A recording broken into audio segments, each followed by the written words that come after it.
All right. Well, before we get to the main event, we got one more. This ain't going to take long.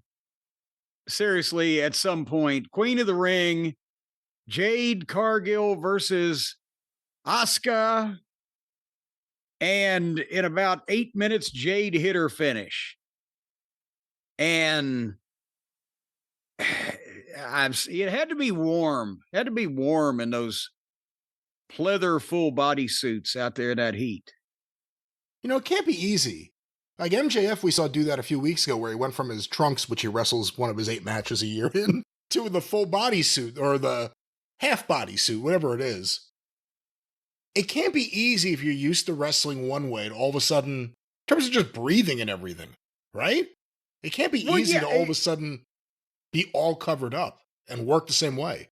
Well, MJF's tribute to MVP, I don't think hampered him too bad. But because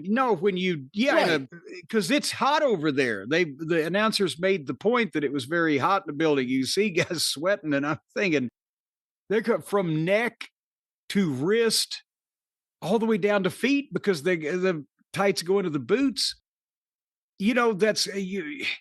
It might, because they're custom made form fitting outfits. It's not going to be like you're trying to wrestle wearing a goddamn flotation device, but at the same point, trying to sweat, cool off, just get a goddamn breeze of some description with the head to toe, because I didn't expose a lot of fucking flesh back when I was competing in the ring. You're a pioneer when it comes to these outfits the women wear.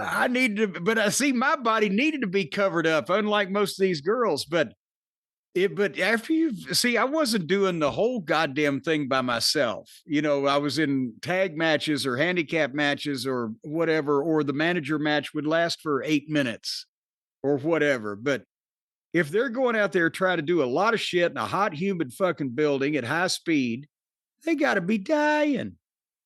You're going to have to peel that shit off like the fucking safety wrapper on some Tylenol. Did you see the promo? Anyway, did you see the very emotional promo afterwards from Jade Cargill? No, I saw she was speaking, and I didn't want to just have to break down and cry at that point. I knew it was going to bring tears to my eyes, so I couldn't face it. What did she say? She's the one wrestler we've seen who, again, she wasn't in the business. All of a sudden she was. There have been several times, even when she was a heel, like her daughter was in the crowd, where she would just get emotional. Like this all really meant something to her. It's nice to see. It's actually really nice to see. Like someone is good. Jade is the only one not completely jaded by the process. I see what you did there.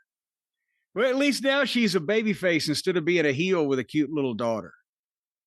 See, when she was a heel, if she'd have known how to conduct herself in a wrestling atmosphere, she would have then yanked a lollipop away from her daughter and committed her to her room or whatever. I liked her as a heel with a stable of like stooges who just show you their ass. That was my favorite period of Jade Cargill, where she came out with women who would turn around and just bend over on the stage. That's still the baddies. I think that's what their name was. The baddies. The baddies. I can't believe that TKO didn't take that and run with it.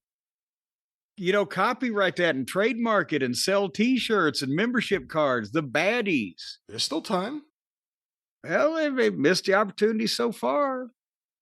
And how bad can you get? That could be their new tagline for the whole WWE. How bad can you get?